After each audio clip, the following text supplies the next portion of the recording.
सृष्टि में 4 युग है और इस चारों युगों से अलग अलग ऐसे 7 चिरंजीवी मिले हैं। चिरंजीवी का मतलब है अमर, जो कभी नहीं मर सकता। और उन 7 चिरंजीवियों के नाम है, पहला नाम अश्वत्थामा, दूसरा नाम राजा बलि, तीसरा नाम महर्षि व्यास, चौथा नाम महाबली हनुमान, पांचवा नाम विभीषण, छठा नाम कृपाचार्य ऋषि और सातवां नाम है परशुराम। हम सबको ये पता है कि 7 चिरंजीवी है और उनके ये नाम है, पर आप सबको ये बात पता नहीं होगी कि इनके अलावा भी एक 8वां चिरंजीवी है और वो भी अमर है। उनका नाम है मार्कंडेय ऋषि। मार्कंडेय ऋषि की कहानी भारतीय पुराणों में एक महत्वपूर्ण स्थान रखती है। मार्कंडेय ऋषि की माता पिता की इच्छा थी उनका पुत्र दीर्घायु हो, इसलिए उन्होंने भगवान शिव की आराधना की। लेकिन जब यमराज ने मार्कंडेय को अपनी आयु के अनुसार 16 वर्ष की उम्र में मृत्यु के लिए बुलाया, तो माता पिता के विलाप को सुनकर मार्कंडेय ने यमराज के समक्ष जाकर चुनौती दी। मार्कंडेय ने यमराज से कहा, मैं मृत्यु से नहीं डरता।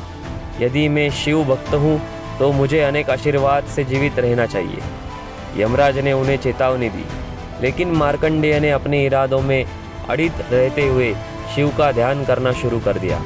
उनकी भक्ति इतनी गहरी थी कि भगवान शिव उनके सामने प्रकट हुए। भगवान शिव ने मार्कंडेय की भक्ति और साहस को देखकर उन्हें आशीर्वाद दिया।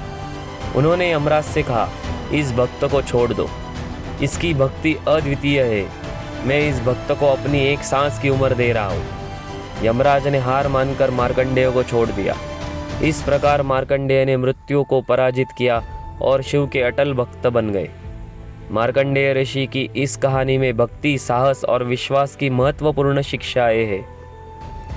यह कहानी हमें सिखाती है कि जब व्यक्ति अपने धर्म और विश्वास में दृढ़ होता है तो वह किसी भी बाधा को पार कर सकता है।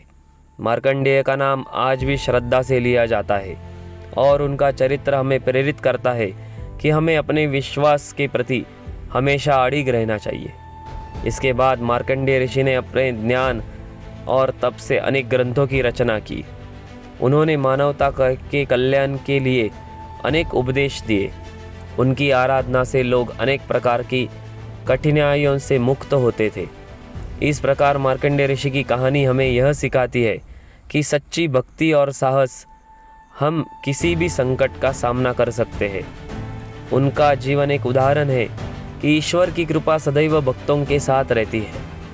जब वे अपने इरादों में दृढ़ और सत्य के मार्ग पर चलते हैं, उनकी भक्ति की गाथाएं आज भी लोग प्रेरणा की स्रोत बनी हुई है।